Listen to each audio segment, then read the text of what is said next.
I'm going to take a little bit of a trip back into history here and talk about elementary school for a second.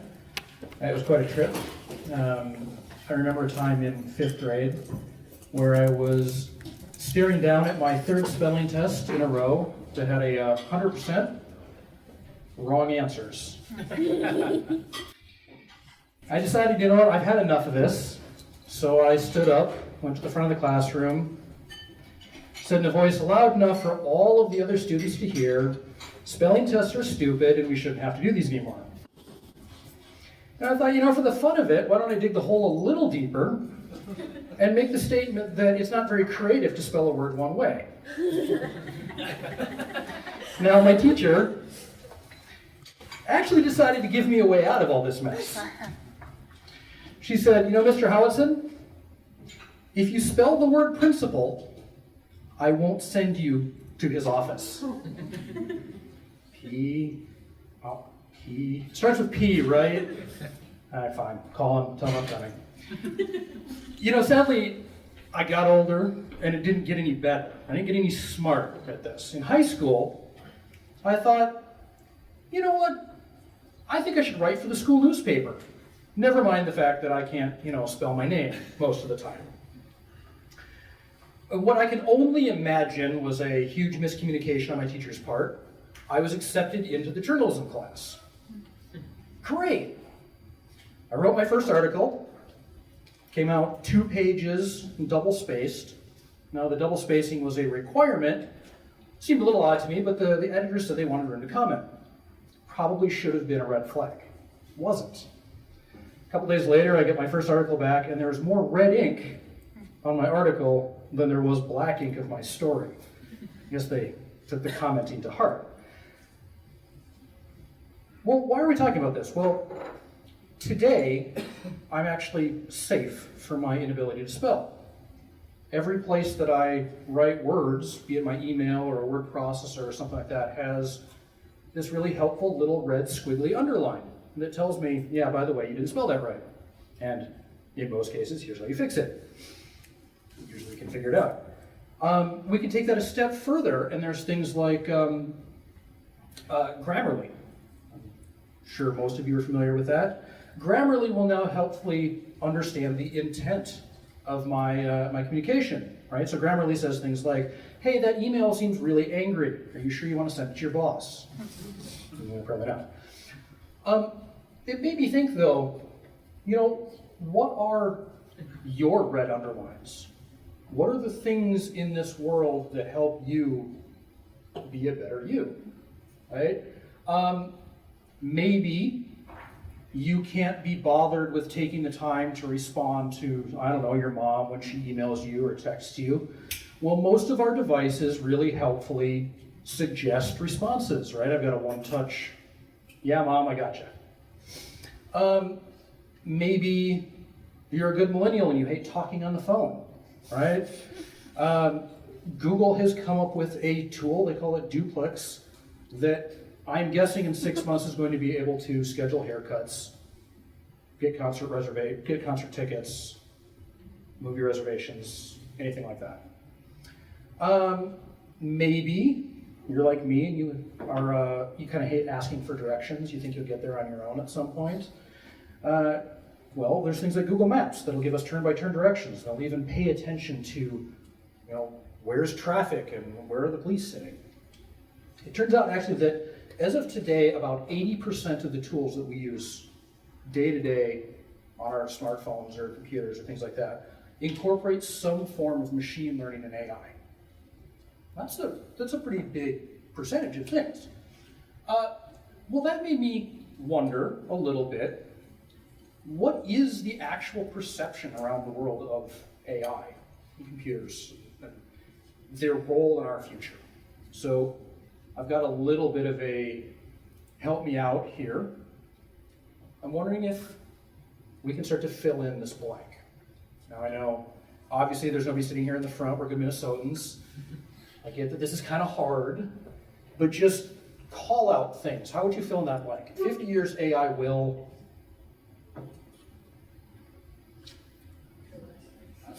What was that? Control air traffic. Control air traffic, all right. What else? Replace jobs. Replace jobs, all right. What else? Use itself. It'll do what, sorry? It'll use itself. AI will use AI. That's a bold prediction and kind of fun. What else? Anything?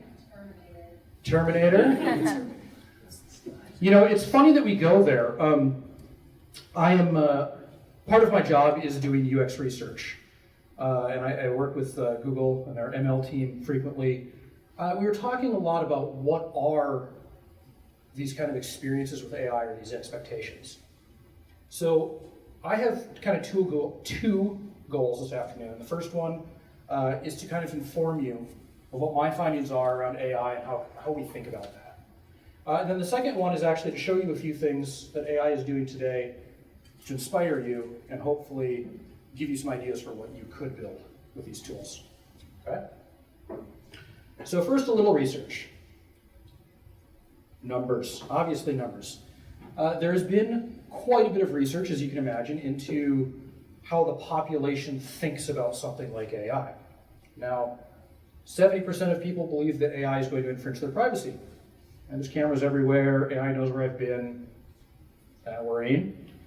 Somebody earlier said it's going to destroy jobs. I think 90% of people believe that. And then my sort of favorite or least favorite, I guess, depending on how you look at it, is 18% of the population actually believes that AI will be responsible for a mass extinction event. Cool. But what this really means is that the average assumption around AI is fear.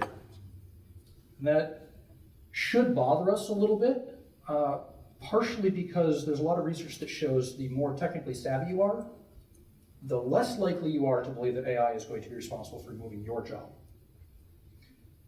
That's problematic because fear causes us to do weird things, right? Like make laws.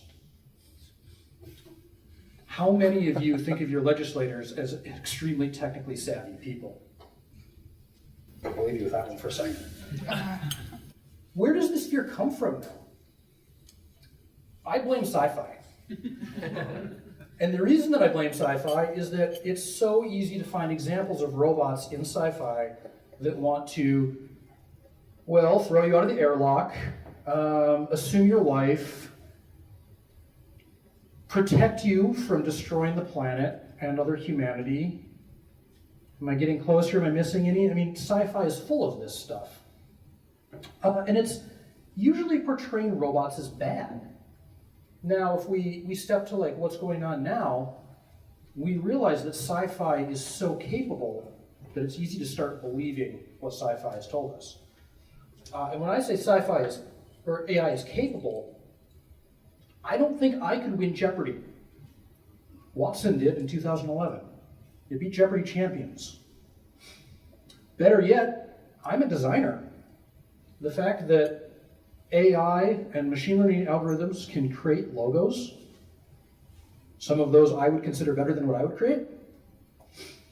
Or on the other side, those 10,000 or 100,000 faces are actually created. They're not real people, but they look like photos that have been created by AI. The cool thing is you can use them for fake people. The not so cool thing is that they look, well, really real. And the sad thing is, you know, as humans, we look at this and we realize, well, there's kind of a problem with me. What are those problems? I get sick. I need to take a break on occasion. Sadly, I'm probably kind of whiny and demanding, right? I mean, ask my coworkers. These are all things that humans are, and by definition, AI or robots are not. Right? So this is kind of a scary thought. And then we compound that by seeing pictures like this. This is a car factory in Japan. There are, what was the number? 3 people for every automation process or something like that, compared to the traditional automotive industry that has something like 50 people for every process. And those 3 people in this case are PhDs in stuff like, you know, mechanical engineering and AI. right? So this scares us. And we look at it and we say, well, jobs are going to go away, obviously. Maybe that's good, maybe that's bad. Some of the jobs I think are going to go away. I think everybody who's doing things like delivering pizzas or people, that gig economy kind of stuff, get it out of the way now, because pretty soon we are going to have a way to deliver people and deliver things. Right? These are they're prototypes, but they're both functioning right now. Though I do find it weird that the things we've designed to move people and to move things are the exact same, just one bigger. So what's the deal? Right? Jobs disappearing isn't exactly a new thing. We have gone through technical revolutions in every era of history. Gutenberg created the printing press, and some poor people who all they did was copy one page of a book monthly didn't have their jobs anymore. Right? Things went away. We could look at an example even closer to home.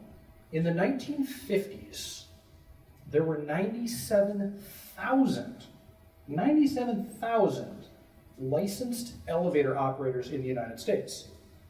How many of you have been in an elevator where you didn't get to press the button yourself recently? That's gone away for the most part. The good thing, though, is that most of those jobs were retrained. Right? That's great. A lot of those 97,000 people became workers in the hospitality industry. They became desk clerks, concierge, bellhops, things like that. So they were able to use the process and the tools that they had acquired in a different position. And that has actually been the case throughout history. But the problem is, most of us, we hear that and we say, great, but for me a job is more than a job, right? It's not just that I'm getting a paycheck. It's something more, it's something more ingrained. It's got this kind of like human emotion attached to it. We can look at history and easily understand why that is. So years and years and years ago, humans would form groups. We did it to survive and eventually to thrive. But those groups all had one requirement. You know what the requirement was? It's that you made a contribution. Maybe you farmed the crops. Maybe you protected the village. Maybe you hauled water. Maybe you provided childcare. It didn't matter what it was, you had a contribution. And as we've moved forward, we've started to think about these things. This is sort of ingrained in us as we have jobs and careers. It's not really just about the money, it's about the contribution that we make to society. So if we start to take that stuff away, it freaks us out. We've got a little thought experiment for you. Imagine that we went back to a barter economy. How well would you live? Me, personally, I worry about bartering the logo for cheese. I don't know that that works that well. It's not sustainable. But we see robots taking these sort of low-level things that we all thought were kind of us, and they're taking them over. So for us in general, that means our livelihood or our identity starts to go away. That's kind of been very doom and gloom. I'm sorry, there's good news. The good news is that we're actually seeing something better and some changes that we wouldn't have thought of originally. So for example, you've probably heard that the unemployment rate in the United States is the lowest it's ever been. And it's the lowest it's ever been. It's the lowest it's been in the last century in most of the world, at around 4%. Now, the U.S. manufacturing industry has an unemployment rate closer to 2.6%. So what does that mean? Well, it means that literally no one can find jobs. Now, this is a local manufacturing company. That does not look at all what I think of when I think of manufacturing. It looks, it's very well lit, it's quite clean, there's a lot of technology and a lot of cool stuff like that. But companies like this literally can't find employees. They were doing things like offering 2 years of trade school for free in exchange for working for that company for a couple years, probably at a 10% better than average salary. So what do? Well, obviously we're going to have to turn to machines to supplement that labor force. And we start bringing automation into manufacturing, not because we want to replace people, but because there aren't enough people to do the jobs. It's kind of backward. And the reason that we do that, as we do that, I guess I should say, we need to really think about what it is that the machine is good at and what it is that the human is good at. I'm guessing some of you have done a strengths finder. It's really hard to run AI through that, so I made it up, kind of. Machines are, well, we talked about it, they're not emotional. In many cases, that's a benefit. Right? If I'm hanging off the side of the mountain trying to repair my helicopter before it falls off the edge, not being emotional is probably a good thing. Right? They also don't get tired. And oddly enough, they're really good at finding patterns. This is a thing that we as humans want to claim that we're good at, but it's not really the case. And then finally, the funny thing about machines is they don't get bored. I struggle personally to do the same thing over and over and over again. I think most of us do. It's not very creative, it's not very interesting. The machine is going to do that really happily. Okay, well, if that's the case, then what are humans good at? Here's a hint. It's not the same things, but we're actually pretty good at some stuff.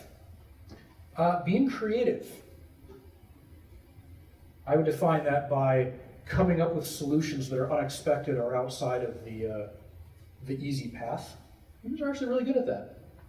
Second one we're really good at is empathy.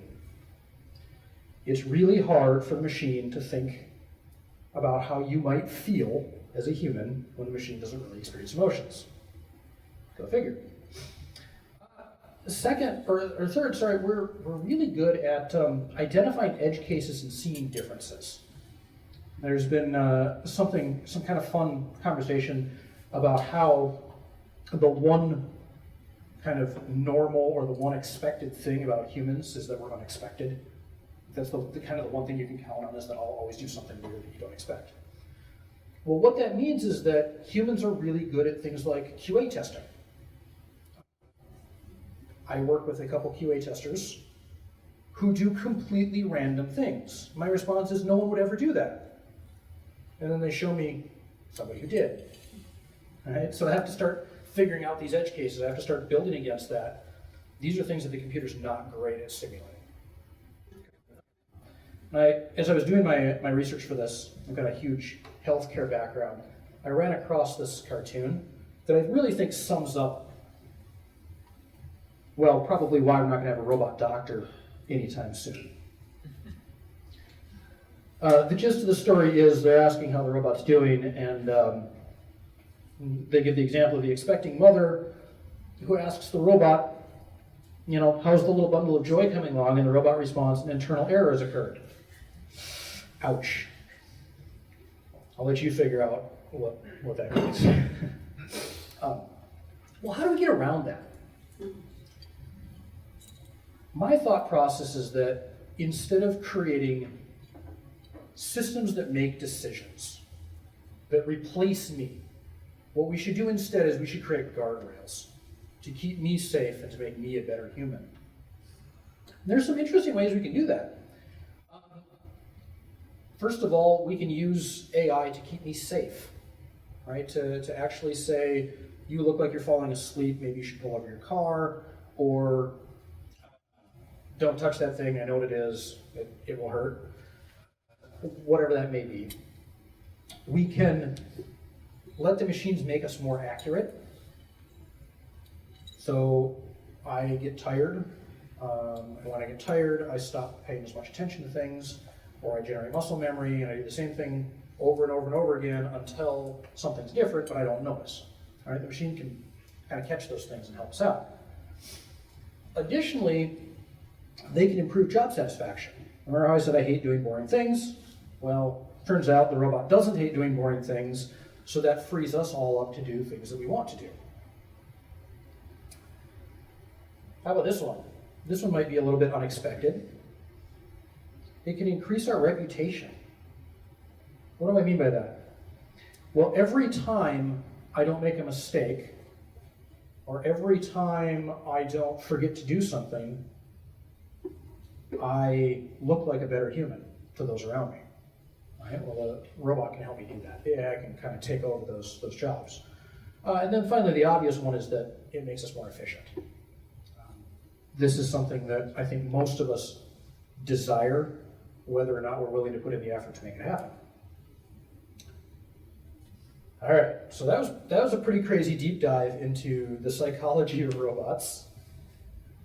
Don't ask me to explain it any more deeply than that because I don't understand the human brain or silicon that well. Well, let's talk about some ways that this is being done today, and then I'll finish with one that is not being done, but if anybody wants to take it and build it, I think it'd be pretty cool. All right, I've spent the last 10-ish years working on technology for healthcare. This is one of those places that I see a lot of need, a lot of UX requirements, and a lot of process that could be better. But doing that, you start to bump into some pretty normal use cases for things like AI. Radiology is the study of imaging of the body. I'm guessing most of you have experienced an X-ray or something along those lines. Well, the reason that radiology is the obvious use case for robots is that we've pretty much solved image recognition. Right? You can go out to Google Cloud right now, download notebooks that take care of image categorization, image recognition. You can apply that to whatever you want, whatever your training set is, and away you go. Seems easy, right? So what that means is that I start to hear things like this. The CTO of a major health system said this to me. I don't know if I agree, personally. But when you start to hear that kind of stuff, you freak out, right? You say, I'm a radiologist, where's my job going? I don't know luck. So how can we start to help the radiologist be a better radiologist instead of saying, you know what, that looks like cancer? Well, one way is through something like a CT scan. Anybody had a CT scan? A couple of you. They're not super enjoyable. But what's basically happening is that the scanner is taking slices of something. In this case, it's a skull. So the way that would work is it starts at the crown of my head and takes slices down. And then it takes slices like, say, ear to ear, and then front to back, so nose to the back of my head. A resolution of a CT scan is based on how thin those slices are. Okay? CT scans can literally result in thousands of images in a study. Now, how many of you have opened up your computer and asked your computer to preview a large image off of your hard drive, right? That takes seconds sometimes. We don't usually use 10 gigabyte Photoshop files, but back in the day when I was doing Photoshop, there were 10 gig Photoshop files that you literally couldn't preview, right? They take 5 minutes. Now, if you're a radiologist and it's your job to look at all of those thousands of images, and it takes a minute or two for each image to show up, what do you think about your day? Like, that stopped being fun a long time ago. Well, what if we took AI and let AI say, not this is a cancerous cell, but what if we said, hey, there's these thousands of images and I really don't think you need to pay attention to most of them. There's something weird going on in these 10 or these 20. Right? Suddenly, as a radiologist, I can start to do my job a little bit better. We can take it a step further, though. We can start to say things like, well, hey, wait a minute. The last several times you saw something that looked like this, you called it cancer. And this one you didn't. What's going on? All right, again, it doesn't matter if it's actually cancerous or not, if the robot is figuring that out. What matters is that we're helping a human professional who's actually really good at this be better at their job. My little friend over there is actually, I had a gig at Spoke for a little while. We created that little friend, if you will, to humanize the AI that we were building. We can take this one step further. I'm guessing most of you are not deep in the inner workings of a hospital system, but basically what happens is that you have a primary care physician who sends you to a specialist like a radiologist or an oncologist or people like that. But then by law, the findings of, say, your radiology report get sent back to you. And they get sent back to the primary care provider. So you say, well, okay, the radiologist identified something called a nodule. Nodule, just think of it as it's a naturally occurring thing in your cells. Sometimes they're cancerous, sometimes they're not. The only way you find out is with a biopsy. But biopsies require cutting into a human, and turns out we don't really like that. So normally the suggestion is to watch it, pay attention. Every hospital system has what they call an approved algorithm. That's the way they say you should deal with something like this. Now in this case, the approved algorithm says if it's smaller than 23 millimeters, pay attention again in 6 months. But maybe the American Lung Association suggests a 1-month follow-up. I'm a primary care provider, what do I do? Right? Well, first of all, I probably didn't even know that those were my hospital requirements. Probably didn't know that these are the American Lung Association requirements. So if the AI can simply surface things like this to me, I can start to make better decisions. I can say, hey, there's a mismatch here. We've got a 19 millimeter nodule, and there's an argument, so let's split the difference, maybe come back in 2 months. Right? This is how we start to help the human do better, smarter things. I said I've done healthcare communication recently. This is another place that AI can really help us out. There's a really interesting study that was done that shows that open communication among a patient's care team is one of the strongest drivers of better outcomes. And I thought, wow, I work on a team, I talk to people, that's amazing, who'd have thought that, right? But we don't really pay attention to the problems that are unique to healthcare communication. For example, Stanford University in California has a healthcare arm, sort of like you have physicians, Mayo Clinic, except it's large. They have 25,000 care providers. My favorite part of that stat is that they told us that 200 of them are named Dr. Lee. Now, if you think about the way a hospital system works, there's a really good chance that one person if I'm the patient, there's a really good chance that multiple people dealing with my care have not met each other, right? So if I'm told, well, you should talk to Dr. Lee about that, how's that gonna work? Right? A picture is not gonna help me because I've probably never met Dr. Lee.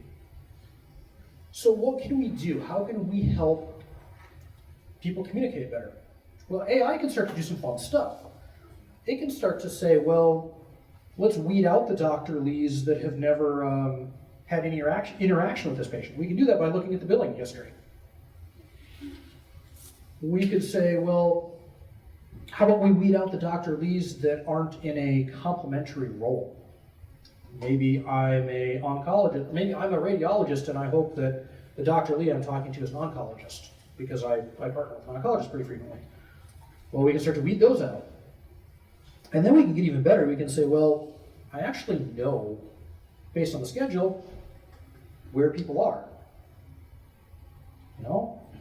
And on top of that, we all carry these amazing little GPS devices with us everywhere, doctors included, that can tell me how close to the patient's bed I am. Right? Maybe now we look at this and I say, you know what, there's a Dr. Lee who is literally standing next to my patient's bed, has been considered a billable professional with that patient, I'm going to guess that that's the person you want to talk to, right? So we just weeded out all these 200 Dr. Lees and created a connection that makes it easier for the patient. Let's do a little more healthcare. I hope none of you have had a knee replacement, but roughly they cost $50K. Now, your insurance company says, I don't want to pay $50K just for anybody. So it's on the clinic and the patient to some extent to establish that, yes, indeed, you should get paid for this, okay? Well, how can we do some of that stuff? Well, what we do is we say there's a person or people at my clinic who are in charge of filing all the paperwork with my insurance company to make sure everybody gets paid. Sounds great. It's actually a really hard process though, because things like this, total knee replacement, the TKR, that's not just going to happen out of nowhere, right? The AI can look at that and say you're doing a prior authorization request for TKR, and guess what? You didn't include any imaging of the patient. Somebody's going to want to see that your knee is all busted and that they should actually do something about it. Better yet, the AI can say, you know what? There's a X-ray of this knee.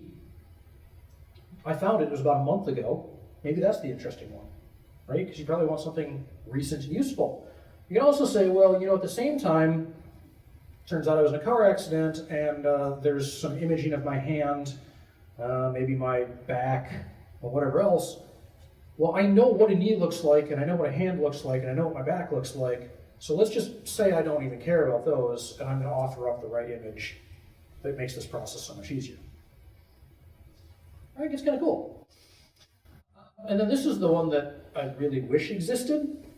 So anybody who wants to take this and run with it, thumbs up. We're talking about jobs, so let's talk about recruiting. I really don't think that any of you are going to have a hard time getting a job in the industries that you're looking at. I actually think that in a few years, after you have some experience, that you can show you're going to have the opposite problem. Unemployment is so low that people are actively looking for new people to join their teams all the time. They turn to recruiters. Now, I'm not bashing recruiters. I know many. There are some great ones out there. There are also some that I don't know why they call me. For example, I have a design background, a front-end dev background. I was called recently to be the director of nursing. Now, I mean, I know I've had some stuff that's like healthcare adjacent, but you would think that that'd be pretty easy to figure out. True? Well, maybe we can throw AI at a process like that. I went and I looked at my resume on LinkedIn, and I said, well, what could I deduce from this that might help a recruiter? I've got 20-ish years of roles that include the title of designer. Maybe, you know, head of nursing is a little lower on the list. Also, 90% of the organizations I've worked with have fewer than 100 people, right? So if you call me and say, I need you to work in my 10,000 person hospital system, that's kind of out of character for me, so maybe I would do something else. Things like storytelling, or, you know, there are roles that relate to healthcare, but maybe those are not the primary role. Maybe I need to look at this a little bit better. In addition, 75% of the roles have listed things like UX or design or wireframes as on that list. And it all comes down to the fact that really there's a 0% chance that I'm going to take a job as a director of nursing anywhere. Somebody build this for me, please, so that all of you can benefit later. So, obviously some things to ponder as you're going through this. For me, they're red underlines. What are your red underlines? Where can you build things that make you a better person, because there's a good chance that there's other people out there that need that same stuff too. Now, if you remember, I had two primary goals. One was sort of education on the state of AI, or the kind of the mindset around AI. And the big thing with that is I think we actually need to work to decrease that fear. We need to figure out the bias. We need to understand what's going on, and we need to, in a way, we need to remember that these jobs are more than a paycheck for somebody. We should give people reason to make rules around AI, and we should instead highlight what people are good at doing. And then the second one was hopefully inspiration. Daft Punk seems apropos here because I really do think for a long time we can make humans better, faster, smarter, and stronger. And we should think about the tools and the structures that we build to do that instead of the other way around. All right, that's what I've got.